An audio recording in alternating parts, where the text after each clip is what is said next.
Hello, BookTube, and welcome back to this read-along that we're doing of the novels of Thomas Covenant by Stephen R. Donaldson. We're concentrating on two trilogies, the first two trilogies. We did the first one, the Lord Fowl's Bane, the Ill-Earth War, and the Power That Preserves. And now we're doing the second trilogy. This is the first book, The Wounded Land, which finds our hero, Thomas Covenant, returning to the land after 4,000 years have passed there. So only 10 years have passed in his life, here in our world. But when he finally goes, when Lord Fowl summons him back to the land, thousands and thousands of years have passed, and it's not anything like what he remembers.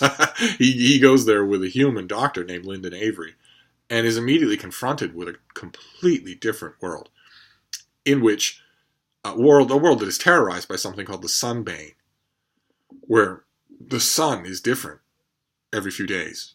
There's a scorching sun that burns everything that isn't protected. There's a pestilential sun. There's a growth sun that it isn't as good as it sounds. It's choking, accelerated growth. And the people of the land no longer have any contact with the wellspring of the place's vitality, the earth power, that used to be their whole world. And that once upon a time could even affect to cure Thomas Covenant temporarily of his leprosy. Nothing like that. The land is not like that anymore. It has been wounded and racked. And Covenant stumbles through it in the chapters that we've read. We're finishing the book today. And in the chapters that we've read so far, The Wounded Land is mostly stumbling. It is very much a table-setting, scene-setting book in the trilogy, much like Lord Fowl's Bane was in the first book. There's lots of shot and incident. It's very interesting to see the twists and perversions that Donaldson makes of all of the stuff that we remember. Revelstone, for instance, the home of the old lords of the land, still exists, but it's a horrible place now. The people, the clave, who are there are dark mirror reflections of the lords of Revelstone, and they think that they are limiting and controlling the Sunbane in order to protect the people of the land, but really they have largely been co-opted for pure evil, and their magic is no longer earth power. Instead, it's blood driven. They do blood sacrifices in the clave for pretty much all of their magic. And by the time Covenant gets there and experiences all of this, he has come to an uneasy peace with the thing that sets him apart, with the reason why Lord Fowl would summon him to the land in the first place, which is his white gold wedding ring. His affinity for chaos magic, for wild magic, that is proof against anything. It's more powerful than anything in the land, including Lord Fowl. But in the first trilogy and in the beginning parts of this book, Covenant seemed unwilling or unable to use that magic. In the first trilogy, that's downright frustrating. He thinks, despite the fact that one of the characters in the original trilogy tells him, "You are the white gold," he still thinks that he needs a trigger. He needs to tap the ring against something mystical in order to make it do anything. In this book, that stops being true. In this book, he can summon it at will. After a rocky start, he can summon it at will, and does several times in order to save people, and in order to save himself. He is stung, stuck, or bitten many times by poisonous animals in this book. It's a definite theme running throughout, and the poison that is in him isn't gone when the book ends, but it's his visit to Revelstone that is the hinge on which this whole book's climax turns, and that springs us forward to the next book. Because in Revelstone, a lot of his questions are answered. He discovers the story of what changed, of how the land was perverted like this.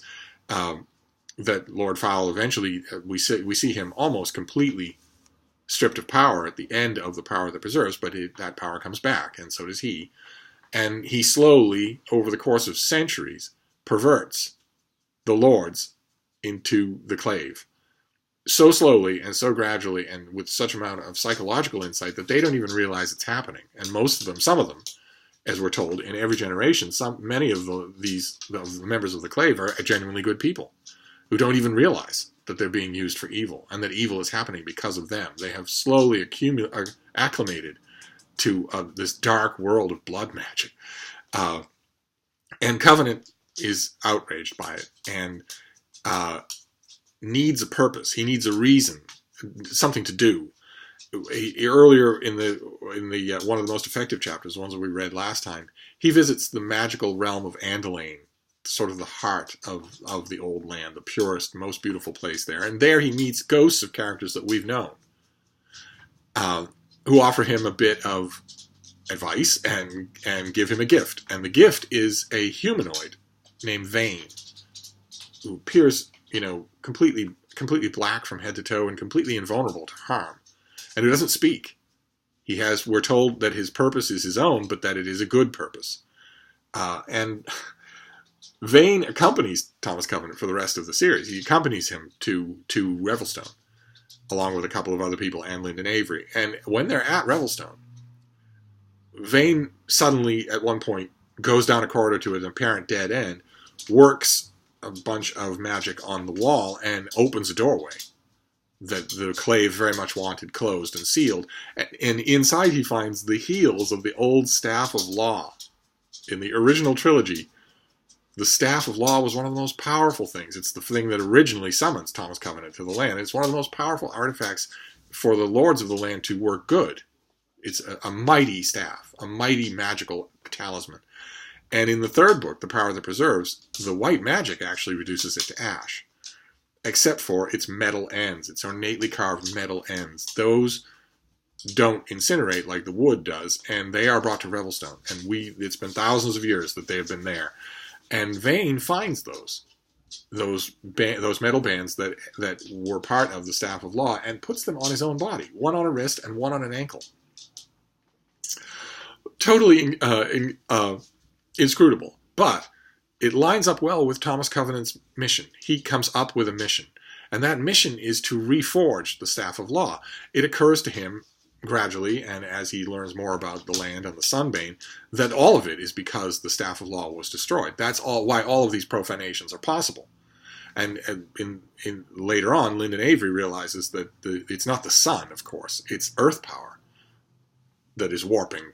It's the filter through which the sun is showing. The earth power that emanates from the land is the filter through which the sun is causing these sunbanes. It's not the sun itself that's different. It's that the earth power has been warped by Lord Fowl, which tells us two things, a kind of in vague summary. One is that a new Staff of Law might be able to counteract that, and two is that the sunbane might not hold anywhere else in the land. It holds on the areas, the fields that we know, but it might not hold anywhere else.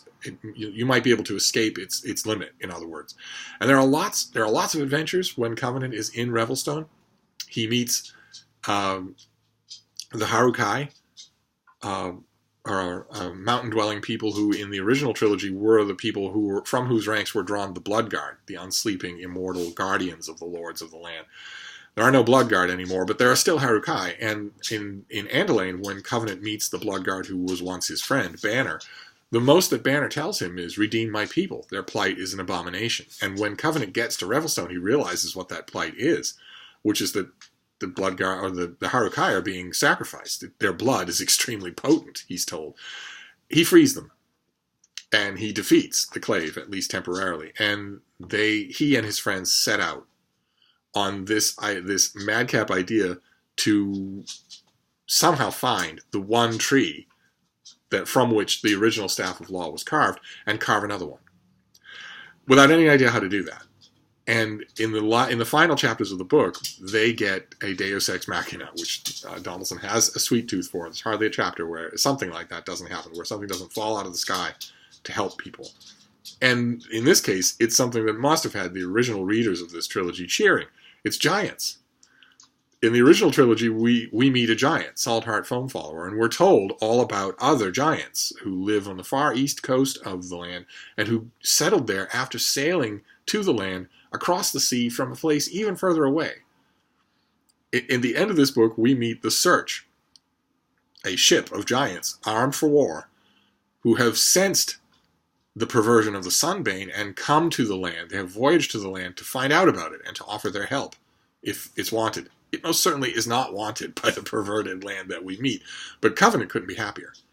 And the end of this book, we're finishing this book today and we're going to move right on.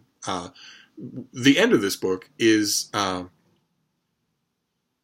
Covenant joining that quest. He binds those giants to his quest to find the one tree and reforge the Staff of Law. He does it in an amazing scene at the end of the book where we see that old giantish settlement on the coast. We know from the earlier books, the earlier trilogy, the horrible, horrible thing that happened there, the killing of all of those giants. And their ghosts are still there, endlessly repeating their agony. And Covenant frees them. He gives them absolution. And that, of course, makes him... that wins the undying loyalty of the Giants of the Search. And that's where this book ends. This book ends with a big adventure story launching. And it also gives us a glimpse of a slightly different Thomas Covenant. This is a Thomas Covenant who, unlike in the first trilogy, is somebody that we might be able to sort of like. Sort of a little like. Donaldson, he is not splitting the narrative here. We're sticking with Covenant for the whole of this trilogy. So he can't use the old device of splitting the narrative and giving us lots of time with people we do like. Instead, he has to make Covenant slightly more likable and more powerful. And he does. We have here... he did not intend to die. No abjection could force him to abide his doom. No, there were other answers to guilt. If he could not find them, he would create them out of the raw stuff of his being. He was going to fight.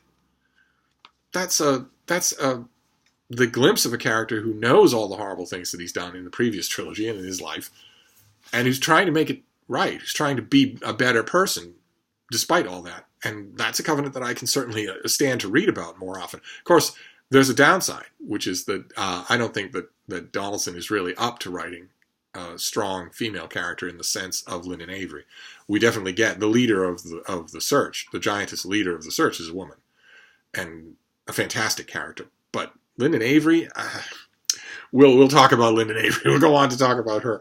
But that ends our reading of The Wounded Land. We're going to jump right on to the next book in the series. The only sort of quibble that I would have with this book is kind of the same quibble that I have with God, Emperor of Doom, which is another read-along that I'm doing, which is that I don't think the author really thinks about the sheer amount of time that we're talking about here. The sheer amount of time that's passed is 4,000 years. That's a long time. It wouldn't have taken more than 100 years for instance, the Giants to send out a search. Why would it have taken them 4,000 years to figure out the Sunbane existed? Why would well, you get it. You get the point. The reason that we're going to accelerate this is because I'm taking November off from fiction in order to do nonfiction November. So we are finishing this now. Next week would have been our final read-along of this book. Instead, what it's going to be is that we're going to read the first half of the next book. The next book in the series is The One Tree. And instead of reading the first 7 chapters, it's once again 28 chapters, instead of reading the first 7 chapters, we're going to read the first 14. So next time, we will read all the way up to the chapter called The Sandhold in The One Tree. So we will read the first half of this book for the last week of October. And then we will read, we'll move on at that accelerated pace. We'll read the next 2 chapters, or the next 2 halves of it, once December starts. We're going to take a month off from fiction read-alongs. It will still be a read-along in November, but it will be nonfiction. It'll be Charles Darwin. So I'm gonna wrap this up for now. That is the end of the Wounded Land. Love to know what you're all making of it, those of you who are reading along. And we'll reconvene next week. Thank you, Book 2.